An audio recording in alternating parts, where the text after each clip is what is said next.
Ressens le rythme.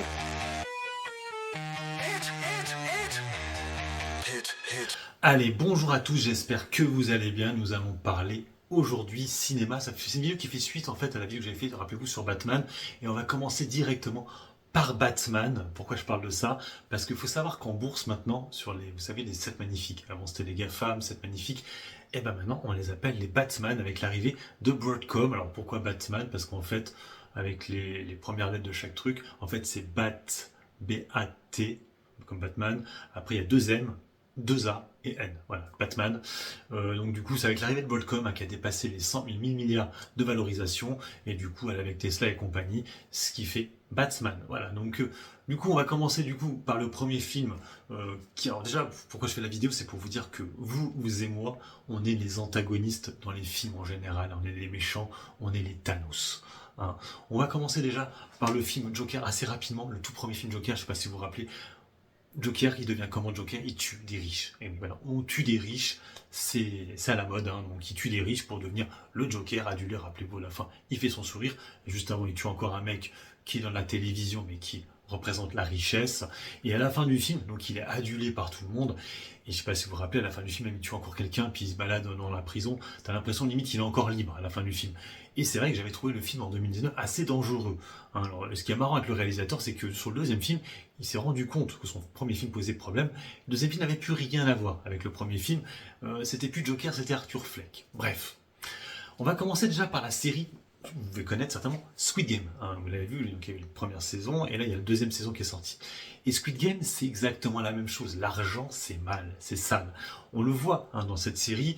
Justement, il y a même un moment, j'avais pas vu, mais il y a un influenceur hein, dans la série, c'est son histoire en fait, qui vendait en fait des signaux, je pense, hein, sur les petites crypto-monnaies. Et du coup, ça s'est retourné le marché. Plein de gens ont été ruinés. Et du coup, il se retrouve, alors lui, il a été ruiné, bien sûr, mais avec d'autres qui ont été ruinés en même temps que lui. Voilà quoi. Parce que l'argent, c'est mal. Et comment c'est mis en place l'argent, c'est mal, c'est qu'en fait, dans ce jeu, il y a ce côté gourmandise. En fait, ils vont dans le jeu. Et dans le jeu, en fait, il y a de l'argent qui tombe à chaque fois qu'il y a des morts, hein, pour faire ça. Puis après, du coup, à chaque fin de mission, hein, c'est pas une mission, c'est un espèce de petit jeu à la con, hein, 2-3 soleils, tout comme ça. Et ben à ce moment-là, ils votent pour savoir est-ce qu'ils continuent ou pas. Et à chaque fois, bien sûr, et tout le monde veut continuer, ou quasiment, je regarde, c'est plutôt moite-moite, mais à chaque fois, ça bascule pour ceux qui continuent, parce qu'ils estiment qu'ils n'ont pas assez gagné.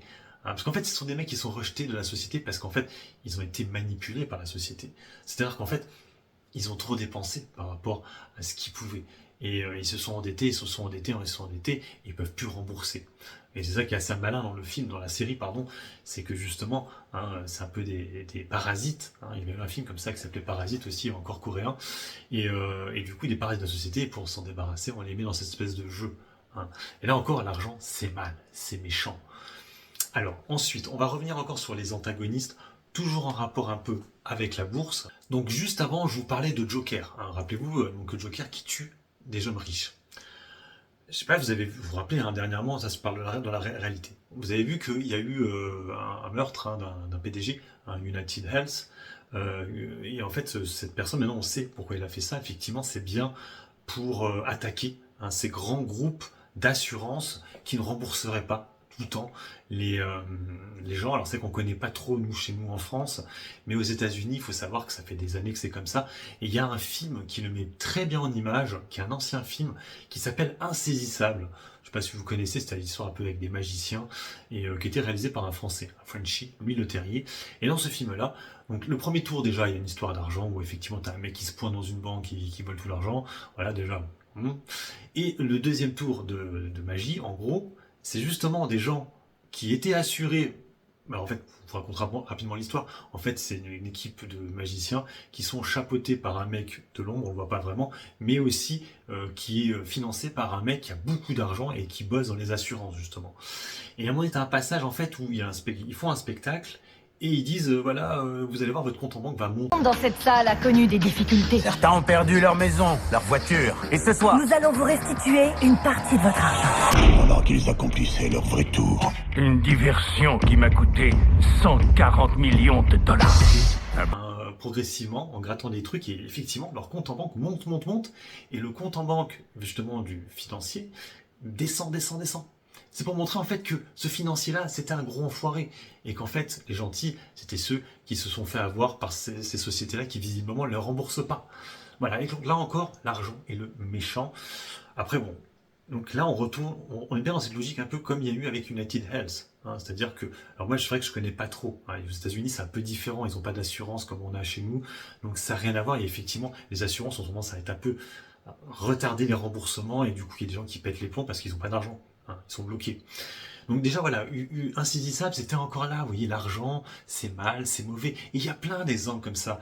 À la 25e heure, c'est pareil. J'emmerde les brokers de Wall Street, autoproclamés maîtres de l'univers, tous ces Michael Douglas alias Gordon Gekko à la mort moelleux qui inventent chaque jour de nouveaux moyens d'exploiter les pauvres et de mieux piller la planète, tous ces enculés de chez Enron. C'est pareil, hein.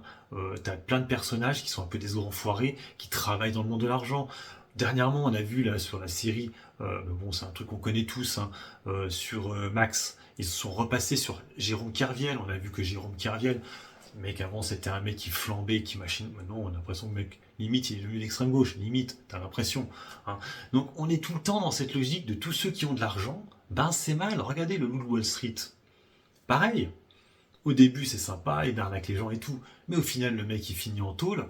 Et puis après, il se retourne. Bon, je crois que Jordan Belfort, il a toujours un peu dans les magouilles, un peu, il me semble. Mais bon, voilà, il finit en tôle, le mec. Hein, c'est ça. L'idée, c'est ça. Il finit en tôle. Regardez aussi le film The Big Short. Voilà, pareil. Ceux qui ont de l'argent, ils sont... Tu sens qu'en fait, ils sont dépeints comme des enfoirés, quoi. C'est tous des enfoirés, quoi, grosso modo, quoi. Les spéculateurs, c'est des enculés. Excusez-moi du terme, voilà. Et nous, qu'est-ce qu'on fait en bourse? Ben, on spécule. On spécule en bourse. Et oui, les amis. Donc, on est les Thanos. Entre parenthèses, Thanos, c'était le personnage dans Squid Game, hein, le rappeur, justement, qui a perdu beaucoup d'argent. Bon, bref. Bon, ça, c'est le rapport avec la bourse, l'argent. Là, je vais vous parler maintenant autre chose, le côté un peu gauche. Cinéma est de gauche. Là, j'ai vu quelques films et c'est clair et net que c'est ça. Bon, Squid Game, mais aussi. Wicked. J'ai vu dernièrement Wicked au cinéma. Donc, Wicked, typiquement, le fond de l'histoire, c'est de la gauche à fond les ballons. C'est-à-dire que le personnage, qui c'est à la mode maintenant, c'est des antagonistes qui sont mis en place pour que tu te dises « Ah, mais il est pas mal ce personnage-là ». Donc là, typiquement, t'as une nana qui est la méchante du film, hein, normalement, hein, au début elle est morte même, elle meurt dès le départ, et en fait, on commence à voir son histoire, et c'est vrai que moi qui ai vu le film, j'étais en mode « En fait, c'est la gentille, quoi », typiquement. Hein, parce qu'en fait, il faut savoir que le cinéma utilise la catharsis. C'est-à-dire, en fait, il va te montrer des choses que tu vas trouver injustes à l'image, à l'écran, et puis tu vas te dire, putain, du coup, tu vas te transbahuter chez elle, et tu vas te dire, ouais, j'aurais réagi comme ça, elle a raison, machin et tout. L'idée, c'est ça, en fait. Hein, et c'est vrai que, vu de l'extérieur, certains trucs, des fois, moi, quand je regarde des films, souvent, moi, à l'époque, souvent, les méchants, je les aimais bien. On a tous été un peu comme ça. Et là, typiquement, ça le fait très bien dans ce film-là. Et le personnage de la sorcière blanche, là, jouée par Reina Grande, je suis pas sûr qu'elle est blanche, mais bon, bref. C'est limite une carriériste, quoi. Tu sais, elle t'énerve, en fait. Alors que l'autre, franchement, elle défend la cause animale.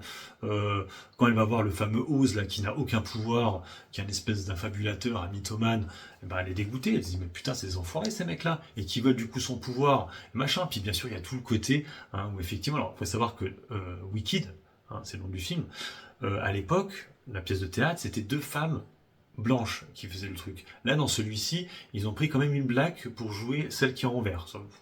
Ok, bon, elle chante bien, peut-être pour ça. Ils ont pris aussi Reina Grande, qui est du coup métisse, mais dans le film, tu as l'impression limite qu'elle est blanche. Elle nous a fait un Michael Jackson. Mais bon, voilà. Bon.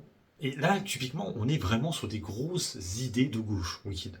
Après, bon, c'est une pièce de théâtre qui a été faite en 90, donc c'est pour ça peut-être aussi. Mais c'est très très gauchiste. Et tout le cinéma, c'est comme ça. C'est tout le temps gauchiste, gauchiste, gauchiste, et c'est vrai que c'est fatigant à chaque fois de te dire mais pourquoi c'est tout le temps comme ça, hein. Je vous avais rappelé, hein, quand vous avez fait la vidéo sur Batman, je vous avais dit que effectivement les bad guys dans les Batman, c'était souvent les discours de LFI, hein, voilà, c'est exactement ça, et souvent ce qui est prôné dans les films, c'est souvent des discours qui sont assez proches de la gauche, voire même des fois de l'extrême gauche, hein. Et de l'extrême droite, ce sera souvent des méchants, hein. Typiquement Thanos, ce serait plutôt quelqu'un d'extrême droite. Un Thanos. Je parle du Thanos dans Marvel. Hein. Voilà, les méchants un peu, qui ont des idées un peu de conquérants, de voir tout contrôler tout, c'est souvent un peu des idées comme ça. Un Elon Musk, par exemple, ce serait limite un bad guy. dans un film. Hein, parce qu'en fait, sa façon d'être, dans un film, c'est pas vendeur. Pourtant, on l'a vu dans Iron Man. Hein, il faut savoir que Stark, dans Iron Man, il s'est inspiré d'Elon Musk. Mais le Elon Musk du départ, pas celui de maintenant. Hein, c'est vrai que Elon Musk, on l'a découvert avec X, Twitter. Voilà, donc effectivement, nous sommes les antagonistes dans les films, c'est-à-dire que tous ceux qui aiment l'argent, hein, tout ça, c'est au cinéma, ils aiment pas ça, ces gens-là. Ce sont les méchants des histoires, et c'est des enfoirés. Pour faire simple, c'est des enfoirés. Donc je suis un enfoiré avec ma chaîne, effectivement. Bon, c'est pas la peine de me le redire, les gars qui sont de gauche, ça sert à rien de regarder ma chaîne, effectivement. Je parle de bourse, donc automatiquement, voilà. Je sais qu'il y a de l'éthique, tout ça, mais bon, moi je m'en fous. Là, j'ai vu encore dernièrement quelqu'un me parler de l'Argentine, ou je sais pas quoi, les gens, ils sont là pour gagner de l'argent, en fait. Ils sont pas là pour se poser des questions si, est-ce que Milei, il est gentil, est-ce que si, est-ce que ça, non, ils sont là pour gagner de l'argent, les amis. Voilà, après le cinéma, c'est utopique. Oui, ce serait bien que le monde soit comme ça, mais dans la réalité, c'est jamais comme ça.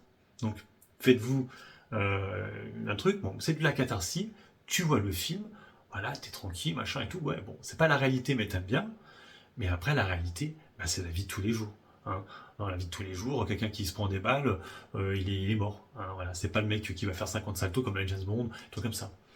Hein, quand quelqu'un se prend une pêche, il peut tomber dans le coma et mourir. Hein, c'est pas comme dans un film où les séquences de baston, elles durent 10 minutes. Hein, voilà, donc il y a des films qui ne sont pas la réalité, et après t'as la réalité qui est très souvent différente des films, et les films te servent de catharsis. Allez, sur ce, moi je vous laisse, bon investissement, et puis bon trade. La vanité, c'est décidément mon péché préféré. Ha ha.